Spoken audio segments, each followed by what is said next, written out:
ఇక తెలంగాణ అసెంబ్లీలో బడ్జెట్ ని ప్రవేశపెట్టారు. బడ్జెట్ కి సంబంధించి మరిన్ని అప్డేట్స్ ని మా ప్రతినిధి కొండల్ మనకు అందిస్తారు. కొండల్, మొత్తానికి ఈ ఏడాదికి బడ్జెట్ 3,24,234 కోట్లతో 2026-27కి సంబంధించి తెలంగాణ బడ్జెట్కు అసెంబ్లీ ఆమోదం తెలిపింది. ఈ బడ్జెట్ను ప్రవేశపెట్టడం జరిగింది. ఈరోజు ఆర్థిక మంత్రి బట్టి విక్రమార్క ఎక్కడ కూడా అంగు ఆర్భాటాలకు పోకుండా ఉన్న ఆర్థిక వనరులకు అనుగుణంగానే సంక్షేమానికి అదేవిధంగా అభివృద్ధికి ఎక్కడ ఇబ్బంది కలగకుండా బడ్జెట్ రూపకల్పన చేశామని చెప్పి ప్రభుత్వం చెప్తుంది. దీనికి అనుగుణంగానే పద్దులు వివిధ శాఖలకు సంబంధించిన పద్దుల విషయంలో పద్దుల కేటాయింపులో కూడా అన్ని జాగ్రత్తలు తీసుకున్నామని చెప్పి ప్రభుత్వం చెప్తుంది. దీంట్లో గతానికంటే పంచాయతీరాజ్ శాఖలో గతానికంటే ఈసారి చాలా హైయెస్ట్ ఫండ్స్ను ప్రతిపాదించడం జరిగింది. మొత్తం 33,33,000 కోట్ల రూపాయలను పంచాయతీరాజ్ గ్రామీణాభివృద్ధికి నిధులను కేటాయించడం జరిగింది. దీంతోపాటు ఇరిగేషన్కు 23,000 కోట్లు, అదేవిధంగా 22,000 కోట్లు, వ్యవసాయానికి 23,000 కోట్లు.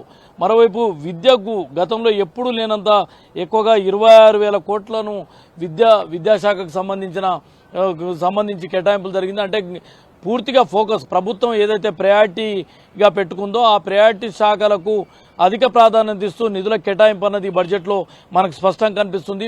రాష్ట్రంలో పెండింగ్ ఇరిగేషన్ ప్రాజెక్టులు ఉన్నాయి. పెండింగ్ ఇరిగేషన్ ప్రాజెక్టులు పూర్తి చేస్తామని ప్రభుత్వం చెప్తున్న నేపథ్యంలో ఈ నేపథ్యంలోనే ఇరిగేషన్ శాఖకు సంబంధించి పాలమూరు రంగారెడ్డితో పాటు రాష్ట్రంలో ఉన్న పెండింగ్ ప్రాజెక్టులన్నీ కూడా పూర్తి చేస్తామని చెప్పి ఈ బడ్జెట్లో స్పష్టం చేయడం జరిగింది. దీంతోపాటు విద్యాశాఖకు సంబంధించి తెలంగాణ ప్రభుత్వం అత్యంత ప్రయారిటీ శాఖగా పెట్టుకున్న నేపథ్యంలో ఈ శాఖకు ఏకంగా 26,674 కోట్లు, అంటే గతానికి ఇప్పుడు పూర్తిగా డబుల్ నిధులను కేటాయించడం జరిగింది.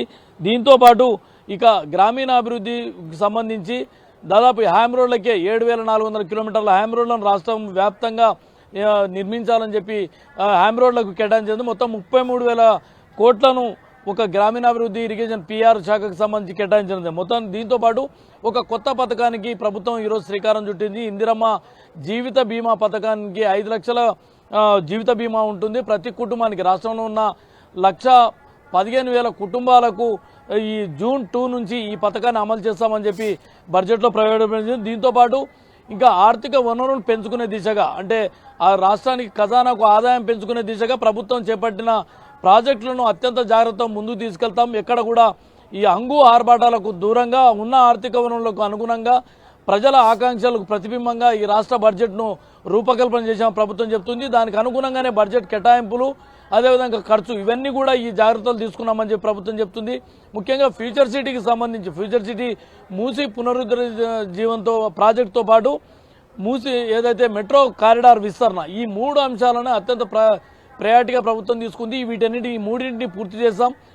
తెలంగాణ గ్రోత్ ఇంజన్ను పెరిగేందుకు ఈ 3 ప్రాజెక్టులు ఎంతో ఉపయోగపడతాయని చెప్పి ప్రభుత్వం భావిస్తుంది. దీనికి అనుగుణంగానే ఆయా శాఖలకు సంబంధించి కేటాయింపులలో అత్యంత జాగ్రత్తలు తీసుకొని కేటాయింపులు చేసింది. మొత్తానికి బడ్జెట్ 3,24,000 కోట్లు, అంటే గతంలో 3,04,000 కోట్ల 965 రూపాయలు బడ్జెట్ గత ఏడాది ప్రవేశపెట్టిన ప్రభుత్వం ఈసారి 3,24,000 కోట్లకు బడ్జెట్ను ప్రతిపాదించింది. అంటే కొండల్, ఫ్యూచర్ ని దృష్టిలో పెట్టుకొని ఏ రంగాలకు ఎంత కేటాయించాలని ఒక పక్కా ప్లాన్ తో తెలంగాణ ప్రభుత్వం ఈసారి బడ్జెట్ ని ప్రవేశపెట్టింది అనుకోవచ్చా ఇవన్నీ చూస్తుంటే? ఖచ్చితంగా ఏదైతే ప్రయారిటీ శాఖలు ఏవైతే భావించిందో ప్రభుత్వం, ముఖ్యంగా ఇరిగేషన్, వ్యవసాయం, అదేవిధంగా విద్య, వైద్యం, ఈ 4 అనేవి అత్యంత ప్రయారిటీగా భావించింది. దీంతోపాటు ఇండస్ట్రీస్ పెట్టుబడులను సాధించడం, పెట్టుబడులను రావడం ద్వారానే ఆర్థికాభివృద్ధికి అన్నది పెట్టుబడులను ఎంతో ఉపయోగపడతాయి. ఐటీ సెక్టార్ను ఇంక్రీజ్ చేయడం, ఫ్యూచర్ సిటీని సెంట్రిక్గా ఈ ఇండస్ట్రీస్ను ఏదైతే సాఫ్ట్వేర్ డిపార్ట్మెంట్ అనుకోండి, ఐటీ డిపార్ట్మెంట్ అనుకోండి, ఈ సంస్థలన్నింటి కూడా ఇక్కడికి ఆహ్వానించడం, పెట్టుబడులు సాధించడం ద్వారా ఐటీ సెక్టార్ను మరింత బలోపేతం చేసుకోవడంతో పాటు ఫ్యూచర్ సిటీ కేంద్రంగా, అంటే అన్ని ఇండస్ట్రీస్కు ఒక సెంట్రిక్గా ఫ్యూచర్ సిటీ ఉండబోతుంది. అక్కడి నుంచి ఒక భవిష్యత్తు డెవలప్మెంట్కు ఫ్యూచర్ సిటీ అన్నది కేంద్రంగా చేయాలని ప్రభుత్వం భావిస్తుంది. దీనికి సంబంధించే 2047 విజన్ డాక్యుమెంట్ను కూడా ఇచ్చింది. అయితే ప్యూర్ అదే రేర్, ఈ 3 ప్రాంతాలుగా రాష్ట్ర తెలంగాణను ఏదైతే విభజించిందో దానికి అనుగుణంగానే అభివృద్ధిని కూడా సాధించాలనేది ప్రభుత్వం లక్ష్యంగా పెట్టుకుంది. ఆ దిశగానే క్యూర్కు అదేవిధంగా ప్యూర్ అదేవిధంగా రేర్ ఈ 3 ప్రాంతాల అభివృద్ధికి ఏ విధమైన మౌలిక వసతుల కల్పన చేయాలి, ఏ విధమైన అభివృద్ధికి ఉపయోగపడే విధంగా ఎలాంటి పద్ధతిలో ముందుకెళ్లాలన్న దానికి లక్ష్యంగానే ఇవన్నీ ఈ నిర్ణయాలు తీసుకుంది. ముఖ్యంగా ఈ క్యూర్ అదేవిధంగా ప్యూర్ ఈ 2 ప్రాంతాల అభివృద్ధి కంటే ముఖ్యంగా మెట్రో విస్తరణ అనుకోండి, RRR రీజనల్ రింగ్ రోడ్ ఈ 2 కూడా అత్యంత ప్రాముఖ్యత కలిగిన ప్రాజెక్టులుగా ఉండబోతున్నాయి. దీంతోపాటు Musi river development corporation Musi అభివృద్ధితో మొత్తం రాష్ట్ర గతినే మార్చొచ్చు అన్నది ప్రభుత్వం భావిస్తుంది. ముఖ్యంగా టూరిజం హబ్ అనుకోండి, నైట్ ఎకానమీగా అనుకోండి, గ్రోత్ ఇంజన్గా ఈ మూసీ ప్రాజెక్టు ఉంటుందని ప్రభుత్వం భావిస్తున్న నేపథ్యంలో ఇవన్నీ కూడా మెట్రో విస్తరణ చేస్తే మరింత మౌలిక వసతులు కల్పన చేయడం, అదేవిధంగా గ్రీన్ నెట్ సిటీగా హైదరాబాద్ అంటే క్యూర్ ప్రాంతంలో ఉన్నదాన్ని జీరో పొల్యూషన్ స్థితికి తీసుకెళ్లాలన్నది ప్రభుత్వం భావిస్తుంది.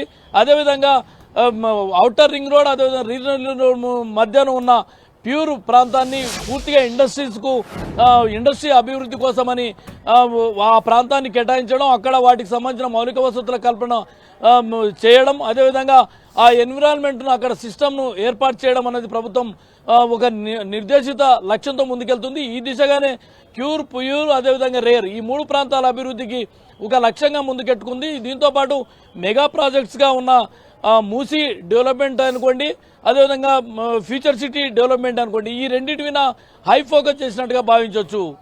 అంటే గతంతో పోలీస్ అంటే గత బడ్జెట్ కంటే ఈసారి బడ్జెట్ ని కూడా కొంత పెంచారు. సో ఓవరాల్ గా ప్రభుత్వం ఏం చెబుతుంది? పెంచిన బడ్జెట్ కావచ్చు, కేటాయింపులు కావచ్చు.